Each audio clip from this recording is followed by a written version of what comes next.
Aqua Bounty Farms croit avoir trouvé un moyen de répondre aux besoins alimentaires du monde alors que les stocks de poissons baissent drastiquement, comme dans le cas du saumon de l'Atlantique. La compagnie a investi 12 ans dans sa recherche, soit 4 générations de saumon, pour produire un saumon transgénique sans danger à la consommation et à l'environnement. La technique est simple. La moitié de ces poissons contiennent 2 gènes de plus que les autres. Le premier gène provenant du carelet stimule la production d'une hormone antigel et le deuxième provenant du saumon chinook du Pacifique accélère la croissance. 3 ans plus tard, les résultats semblent concluants. Le saumon transgénique mesure 69 cm et pèse plus de 4 kg. Le saumon ordinaire mesure environ 50 cm et pèse moins de 2 kg.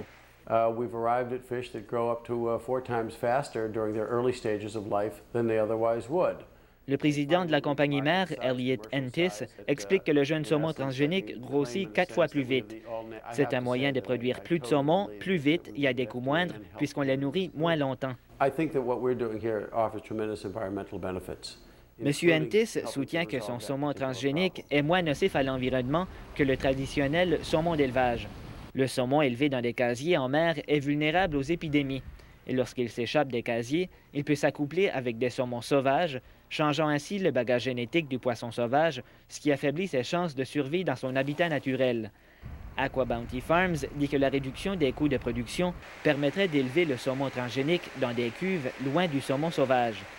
En plus, la compagnie stérilise ses poissons en changeant leur sexe, rendant l'accouplement impossible. Seulement des femelles sont utilisées. Même si Aqua Bounty jure que sa méthode ne comporte pas de risque à la consommation ou à l'environnement, d'autres demeurent sceptiques. If these fish were never to get out into the wild, then it would be responsible. But if these fish do get out of the wild, then what happens? C'est une méthode responsable si les poissons ne s'échappent pas, dit Todd Dupuis, mais s'ils s'échappent, on ne peut être certain ce qui se produira. M. Dupuis doute que 100% des poissons puissent être stérilisés.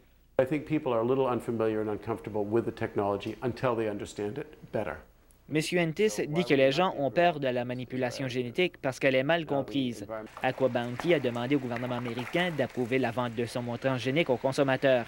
On fera bientôt la même demande au gouvernement canadien. Aqua Bounty Farms espère vendre ses premiers œufs aux éleveurs des États-Unis dans 2 ans. Ricky Landry, Radio-Canada, Fortune Bay.